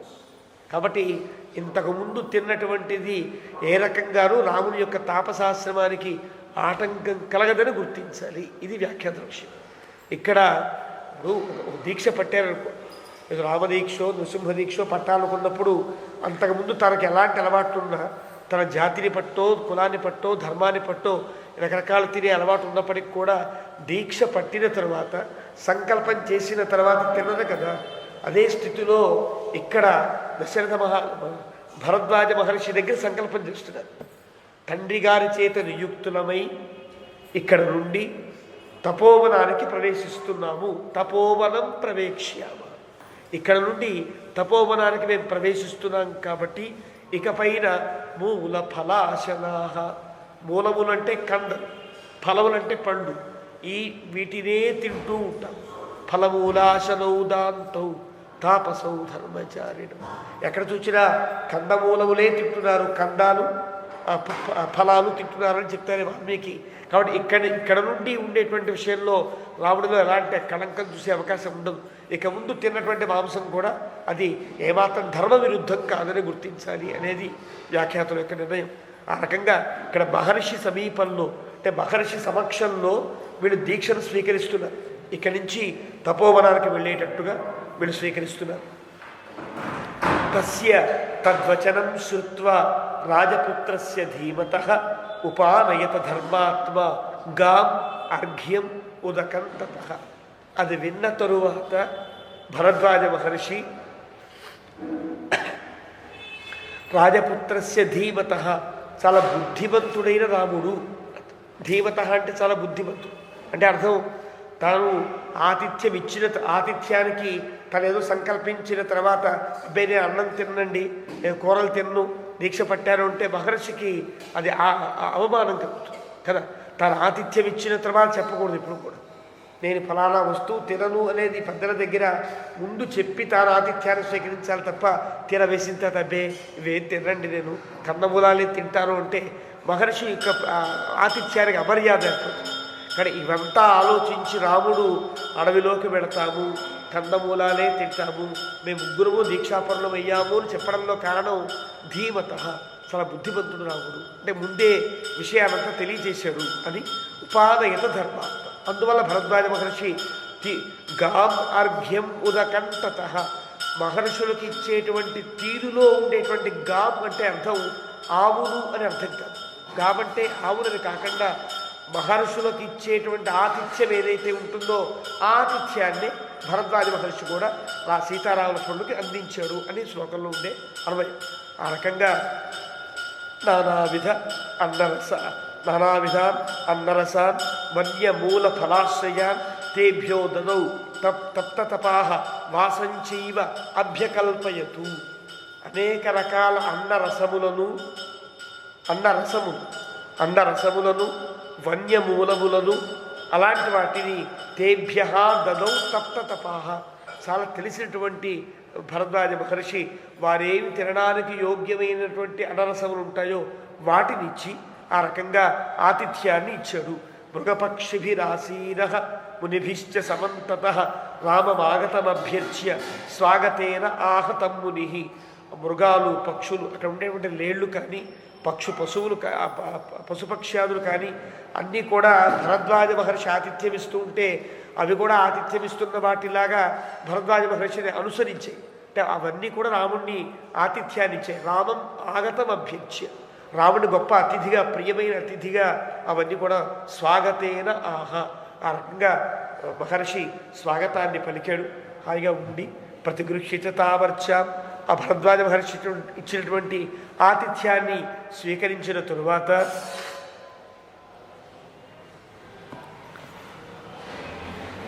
ఉపవిష్టం సరాఘవం భరద్వాజ అబ్రవీద్వాక్యం ధర్మయుక్తమిదం తథా. ఆతిథ్యమంతా పూర్తయింది. రామచంద్రమూర్తి వాటిని స్వీకరించిన తరువాత ప్రత్యేకంగా కూర్చుని ఉపవిష్టం సరాఘవం రాముడు కూర్చోబెట్టి మాట్లాడడం ప్రారంభించాడు భరద్వాజ మహర్షి. చిరస్య ఖలు కాకుత్స్థ పశ్యామి త్వాం ఇహాగతం శృతంతమ మయాచేదం వివాసనమ కారణం. చాలా కాలం తర్వాత చూచాము అన్నాడు. చాలా కాలం తర్వాత చూచానంటే ఇంతకుముందు రాముడిని చూచినట్టే కదా. చాలా కాలం తర్వాత నేను చూడమైంది అంటే రామచంద్రమూర్తి యొక్క ఘట్టములలో చాలా సందర్భాల్లో భరద్వాజాది మహర్షులంతా వచ్చారు. ఇక్కడ ఆనాడు రాముడు సేవించినవారు. ఇక్కడ రాముడిని గుర్తుపట్టి కదా పిలిచాడు. ఇక్కడ రాముడు అంటే ఇప్పుడు తెలిసినవాడు ఈ మహర్షి. అయోధ్యలో జరిగేటువంటి సంఘటనలన్నీ భరద్వాజ మహర్షి దాదాపుగా తెలిసిన సంఘటన. ఇక్కడ శృతంచైవ, నాకు అన్నీ తెలుసయ్యా రామా, ఏం జరిగిందో అయోధ్యలో ఇవన్నీ నాకు తెలుసు. శృతంతవ భయాచ ఇదం నివాసనమక, అకారణంగా నీకు ఏర్పడ్డ ఈ వనవాసం సంగతి నాకు తెలిసినదే. అవకాశో వివిక్తోయం మహానద్యో సమాగమే పుణ్యశ్చ రమణీయశ్చ వసతు ఇహ భవాన్ సుఖం. చాలా గొప్ప ప్రాంతం ఇది, ఆతిథ్యం కదా. వచ్చిన వాడు వెళ్ళిపోవలేదు కదా, ఇక్కడే ఉండు అని చెప్పడం కనీస మర్యాద కదా. చక్కటి ప్రాంతం ఇది, నదుల యొక్క సంగమం ఇది. పుణ్యశ్చ రమణీయశ్చ, చాలా పుణ్యాన్ని కలిగిస్తుంది. అలా అని ఏదో భయంకరంగా ఉండదు, చాలా అందంగా ఉంటుంది, పవిత్రంగా ఉంటుందయ్యా, ఇక్కడే మీరు ఉండండి అని చెప్పాడు. ఏమముక్తస్తు వచనం. భరద్వాజ మహర్షి యొక్క మాట విన్న తర్వాత ప్రత్యువాచ శుభం వాక్యం. రామచంద్రమూర్తి కూడా రామ సర్వహితే రత, రాముడు మాట్లాడుతున్నాడు. సర్వహితే రత, అందరి యొక్క హితము యందు అనురక్తుడైన రాముడు ఇలా మాట్లాడుతున్నాడు. అంటే ఇక్కడ నేను ఉండకూడదు అని చెప్పడంలో రాముడి యొక్క ఆంతర్యం. భగవన్ ఇత ఆసన్న పౌరజాన పదోజన సుదర్శమిహం మాం ప్రేక్ష్య మన్యేహం ఇమమాశ్రమం. నీ ఆజ్ఞతో కనుక నేను ఇక్కడ ఉంటే జనపదాలకు దగ్గరగా ఉన్నా కదా, నేను ఇక్కడ ఉన్నానన్న వార్త తెలిస్తే కనుక ప్రతి వాళ్ళు కూడా క్యూ కట్టి దర్శనం కోసం వస్తారు. వాళ్ళంతా వస్తుంటే జనపదాల వాళ్ళు, అయోధ్యల వాళ్ళు వీళ్ళంతా వస్తుంటే నీ ఆశ్రమంలో ఆటంకం కలిగే అవకాశం ఉంటుందయ్యా. కాబట్టి ఆగమిష్యతి వైదేహీ మాంచాపి ప్రేక్షకో జన అనేన కారణేన అహం ఇహ వాసన్న రోచయే. నన్ను చూడ్డానికి వస్తారు. ఇప్పటిదాకా సీత అంటే ఎవరికి ఎలా ఉంటుందో తెలియదు కదా, అసూర్యం పశ్య కదా. సీత అంతఃపురం దాటి బయటికి రాని సీత అడవిలోకి వచ్చింది. మరి సీతమ్మ కూడా వచ్చింది కానీ నాకంటే సీతను చూడడానికి కూడా జనం బాగా వస్తారయ్యా. కానీ ఈ జనంతో నీ ఆశ్రమాలకి ఒక పవిత్ర ప్రశాంతతకి ఆటంకం కలిగే ప్రమాదం ఉన్నది కాబట్టి నేను ఇక్కడ ఉండడానికి తగను, ఇక్కడ నేను ఉండే అవకాశం లేదు. ఏకాంతే పశ్య భగవన్ ఆశ్రమస్థానముత్తమం రమేత ఎత్ర వైదేహి సుఖార్హ జనకాత్మజ.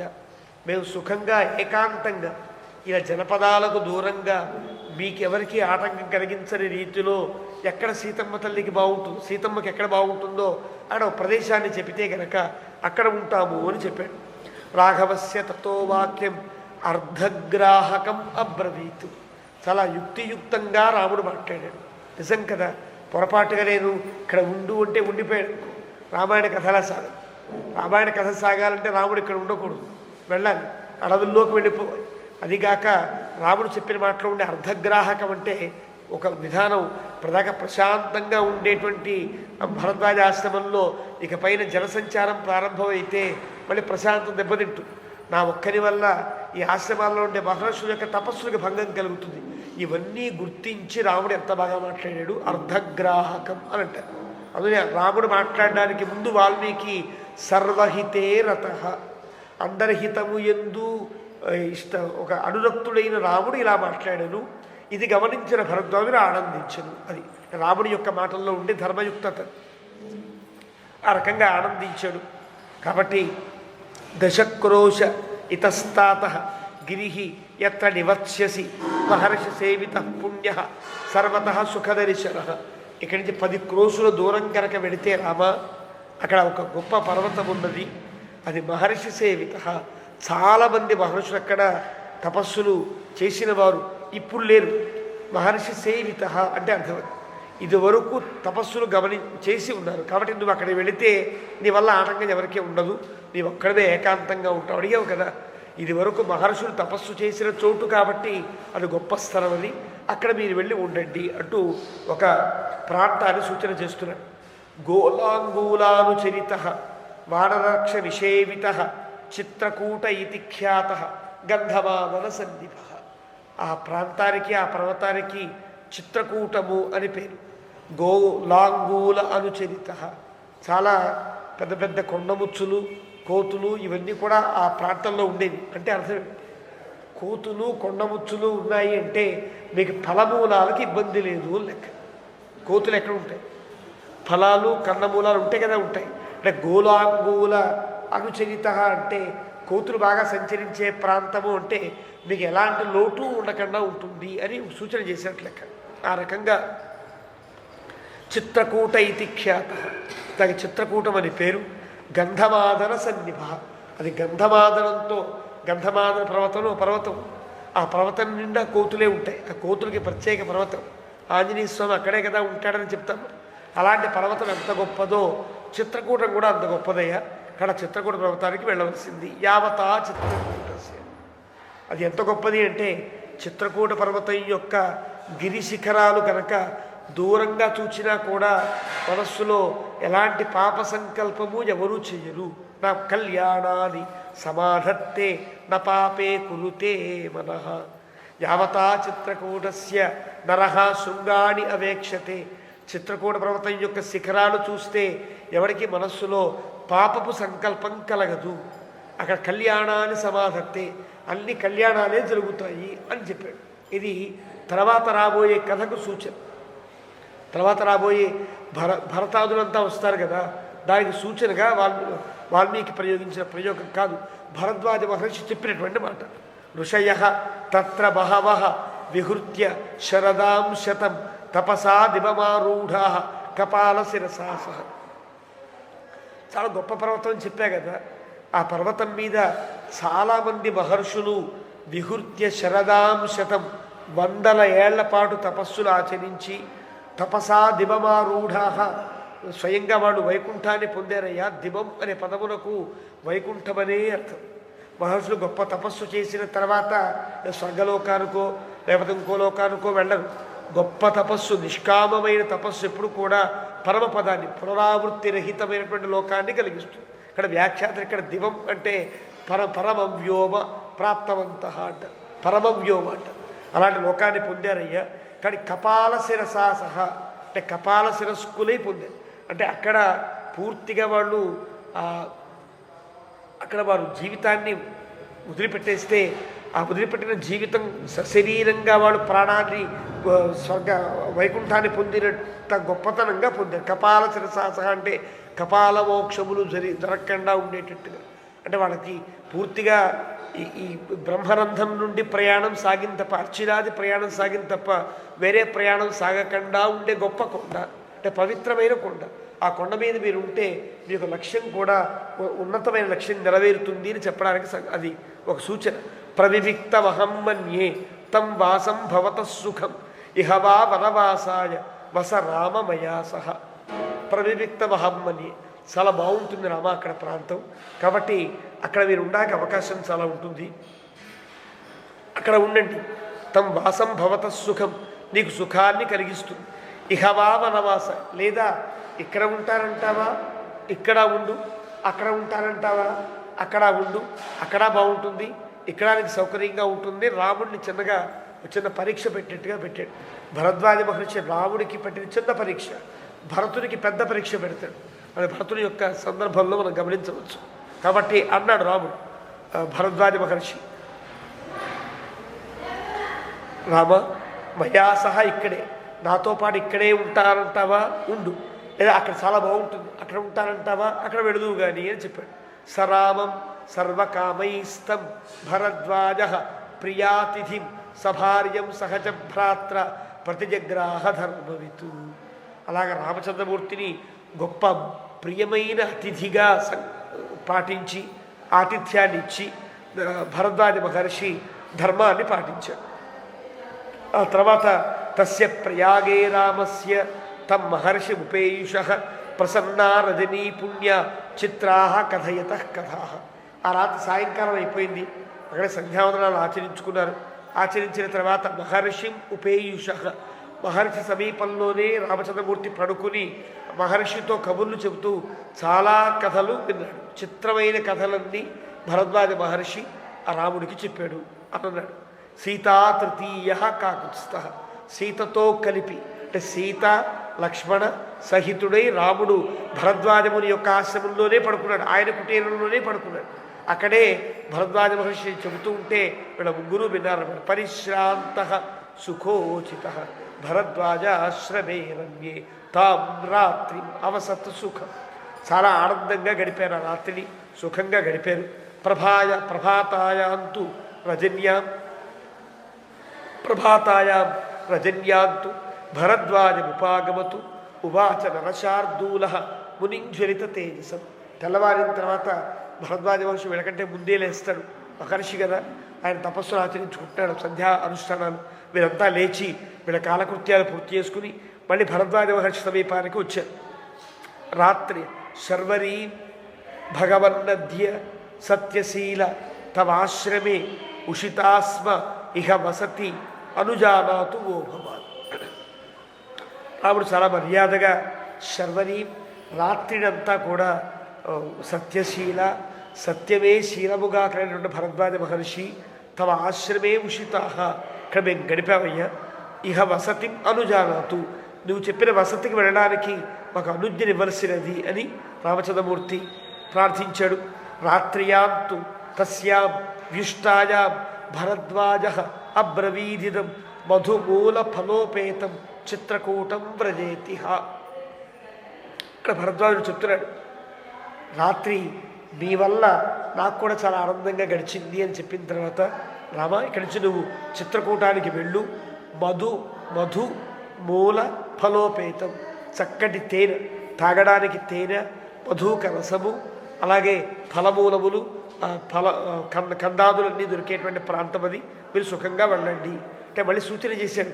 ఇకపైన నువ్వు ఫలమూలాదులతోనే ఉండవలసి ఉంటుంది అని భరద్వాజుడి యొక్క ఆజ్ఞ వంటిది అవుతుంది. ఇంతకుముందు భరద్వాజుని దగ్గర రాముడు సంకల్పాన్ని చేశాడు, ఇవే తిని ఉంటా అన్నాడు. అక్కడ భరద్వాజ మహర్షి ఏం చెప్పాలా, అలాగే ఉండు అని చెప్పాలా. ఇక్కడ చెప్తున్నాడు, ఇక్కడి నుంచి మీరు అలాగే జాగ్రత్తగా ఋషి యొక్క ధర్మాన్ని పాటించి ఉండండి అని చెప్పాడు. ఆ రకంగా చిత్రకూటం వ్రజ ఇతిహ, చిత్రకూటానికే వెళ్ళి ఉండండి అని ఏమాత్రం మొహమ్మాట పడకుండా భరద్వాజుడు ఇక్కడ ఉండమంటారా ఇక్కడ ఉంటావా అక్కడ ఉంటావా అని అడిగాడు భరద్వాజ మహర్షి. రాముడు ఎక్కడ ఉండాలో ఆజ్ఞాపించండి అన్నాడు. అంతే తప్ప అక్కడికి వెళతానని రాముడు అన్నా. ఇక్కడ అన్నమాట తమాషాగా రాముడు అన్నమాట, ఉషితాస్మ ఇహ వసతిం అనుజానాతు, ఇప్పుడు మీరు నాకు వసతిని అనుగ్రహించండి అన్నాడు. అంటే ఇక్కడే ఉండమంటారా, ఉండడానికి ప్రయత్నం చేస్తా, కాదు అక్కడే ఉండమంటారా, అక్కడే ప్రయత్నం చేస్తా అన్నాడు రాముడు. రాముడు ఇంకా తెలివిగా మాట్లాడు. భరద్వాజ మహర్షి ఇక్కడ ఉంటావా అక్కడ ఉంటావా అని అడిగాడు.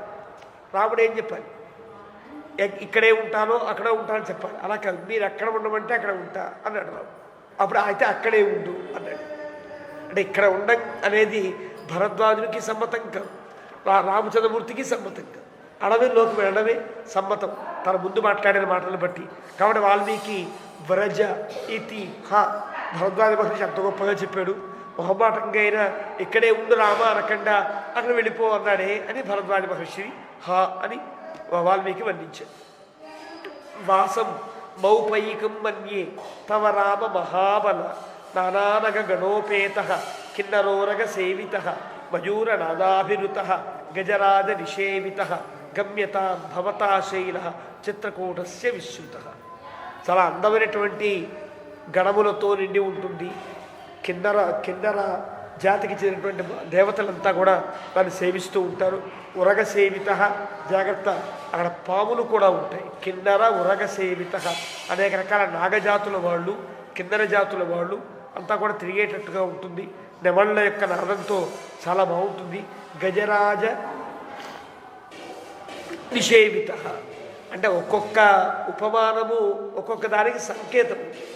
ఎక్కడైతే ఏనుగులు ఉన్నాయి అని చెప్తారో అక్కడ నీటి వసతి బాగుంటుంది లెక్క. ఎక్కడైతే కోతులు ఉన్నాయని చెప్తారో అక్కడ కందమూలాలకి లోటు ఉండదని లెక్క. ఎక్కడైతే మయూరనాదాలు కలుగుతాయని చెప్తారో అక్కడ వర్షాదులకు అతివృష్టి అనావృష్టులు లేకుండా బాగుంటుంది లెక్క. ఇవన్నీ సూచనలు అంటారు. కావ్యంలో ఒక కవి ఆ సూచన ప్రకారంగా ఆ ప్రాంతం ఎంత గొప్పదో చెప్తాడు. అంటే నీటి వసతి కలిగి ఉండి, కందమూలాల సమృద్ధి కలిగి ఉండి, ఎప్పుడు కూడా కరువు కాటకం పొందనటువంటి ప్రాంతం అది అని చెప్పడం కోసం ఇన్ని విశేషణాలు వేస్తాడు. అక్కడ హాయిగా ఉండొచ్చయ్యా. విచరంతి వనాంతే అస్మిన్ తాని ద్రక్ష్యసి రాఘవ. ఇలాగా చక్కటి పశుపక్ష్యాదులను సేవిస్తూ సీతమ్మ తల్లికి ఆనందం కలిగించాలన్నావు కదా, సీతమ్మకు కూడా ఆనందాన్ని కలిగించేటట్టుగా ఆ ప్రాంతం ఉంటుంది అని చెప్పి సరిత్ ప్రశ్రవణ ప్రస్థాన్ దరీ కందర నిర్జరాన్ చరత సీతయా సార్ధం నన్నిష్యతి మనస్తవ. సరిత్ ప్రశ్రవణస్థాన్, అందమైనటువంటి నదులు ఉన్నాయి. ప్రశ్రవణాలంటే పైనుంచి కారే జలపాతాలు కూడా అక్కడ ఉన్నాయి. దరీ కందర నిర్జరాన్, మీరు ఎక్కడా ఒక చిన్న కుటీరం కట్టుకుంటే కుటీరం సమీపంలోనే చిన్న చిన్న పిల్ల కాలువల్లాగా వచ్చి మీకు నీటి వసతికి ఇబ్బంది ఉండదయ్యా, అలాంటి స్థితిలో ఉంటుంది అది. కాబట్టి సీతయా సార్ధం, సీతమ్మతో కలిసి నువ్వు హాయిగా ఆనందిస్తూ ఉంటే మనస్తవ, నీ యొక్క మనస్సు చాలా ఆనందంగా ఉంటుంది. ప్రహృష్ట కోయిష్టిక కోకిలస్వనై వినాదితం తం వసుధాధరం శివం మృగైశ్చ మత్తైశ్చ బహుభిశ్చ కుంజరై సురమ్యమాసాద్య సమావస ఆశ్రమం. అంటే ప్రహృష్ట కోకిలలు చాలా అందంగా కూస్తూ ఉండే ప్రాంతం అది. అంటే కోకిలలు ఉన్నాయి అంటే ఫలములు ఉండేటువంటి ప్రాంతం అది చెప్పినట్టు. వినాదితం వసుధాధరం శివం, ఏ రకంగా చూసినా చాలా పవిత్రమైన పుష్కలమైన సర్వసమృద్ధమైనటువంటి పర్వతమది. కాబట్టి మృగముల చేత మత్తై బహుభిశ్చ కుంజరై, అంటే ఏనుగులన్నింటి చేత కూడా సురమ్యమాసాధ్య, చాలా అందంగా ఉండేటువంటి ఆ ఆశ్రమ ప్రాంతంలో నీవు ఉండవలసింది అంటూ అయోధ్యాకాండలో 54వ సర్గని వాల్మీకి ముగించాడు.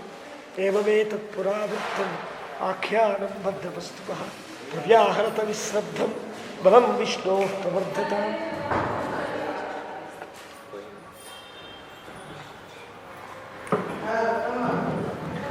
లాభస్తేషాం జయస్తేషాం కుతస్తేషాం పరాభవః ఏషామిందీవరస్యామో హృదయస్థో జనార్దనః కాలే వర్షతు పర్జన్యః పృథివీ సస్యశాలినీ దేశోऽयं క్షోభరహితः బ్రాహ్మణాः సంతు నిర్భయాः కావేరీ వర్ధతాం కాలే కాలే వర్షతు వాసవః శ్రీరంగనాథో జయతు శ్రీరంగశ్రీశ్చ వర్ధతాం స్వస్తి ప్రజాభ్యః పరిపాలయంతాం న్యాయేణ మార్గేణ మహీం మహీషాः గోబ్రాహ్మణేభ్యः శుభమస్తు నిత్యం లోకాः సమస్తాः సుఖినో భవంతు.